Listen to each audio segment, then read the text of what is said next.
Fashion জগতে তারকাদের ব্যবহৃত নানা কিছু নিলামে ওঠা পুরনো ঘটনা। যুগের পর যুগ এমন সামগ্রী সংগ্রহ করাটাও যেন আভিজাত্যের প্রতীক হয়ে উঠেছে।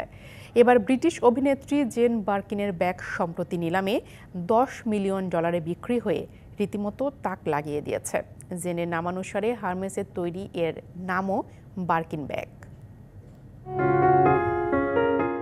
পৃথিবীব্যাপী বিখ্যাত সব তারকার ব্যবহৃত একাধিক জিনিসপত্র বিভিন্ন সময় নিলামে উঠে নজর কাড়ে সবার। শুধু যে নিলামে উঠে এমন নয়, দামের দিক থেকেও তাক লাগিয়ে দেয় রীতিমতো। তবে এবার $10 মিলিয়ন একটি ব্যাগ বিক্রি হওয়ার পর আন্তর্জাতিক নিলাম বাজারে শোরগোল পড়ে গেছে। আশা করেছিলাম এটি বাড়িতে নিয়ে যাব, দুর্ভাগ্যবশত তা হয়নি। আমরা প্রায় $2.2 মিলিয়ন বাজেট নিয়ে এসেছিলাম, তবে এটি 4 গুণ দামে বিক্রি হয়েছে।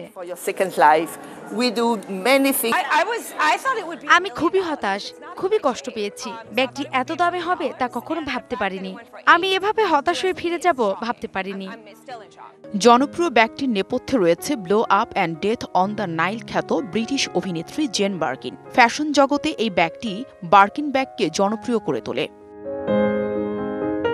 তবে এই ব্যাগটির নেপথ্যের ইতিহাস বেশ মজার এবং চমকপ্রদ। শোনা যায় 1984 সালে ফরাসি পোশাক সংস্থা হার্মের শিল্পী জন লুই দুমার পাশের আসনে বসে বিমানে সফর করছিলেন জেন। তখন অভিনেত্রী তাকে অনুরোধ করেন স্টাইলিশ এবং আকর্ষণীয় একটি ব্যাগ তৈরি করার। জেনেক্সে শিফট করো, লাইফকে লিফট করো। বিমানে বসেই দুমা একটি ব্যাগের নকশা আঁকেন, যার মধ্যে বাচ্চাদের দুধের বোতলও নেওয়া যাবে। তবে জেনের ব্যবহারের পর ব্যাগটি অনেক জনপ্রিয় হয়। জেন বার্কিন এই ব্যাগটি একটানা 9 বছর ব্যবহার করেছিলেন। এখনও ব্যাগটি খুবই সুন্দর রয়েছে। জেনের ব্যবহৃত প্রথম বার্কিন ব্যাগটি নিলামে বিক্রি হয়েছে। চামড়ার তৈরি ব্যাগটির উপরের ফ্ল্যাপে অভিনেত্রীর নামের আদ্যক্ষর খোদাই করা আছে, নিলাম সংস্থা জানিয়েছে। একজন জাপানি ক্রেতা ফোনের মাধ্যমে নিলামে যোগ দিয়ে ব্যাগটি কিনেছেন।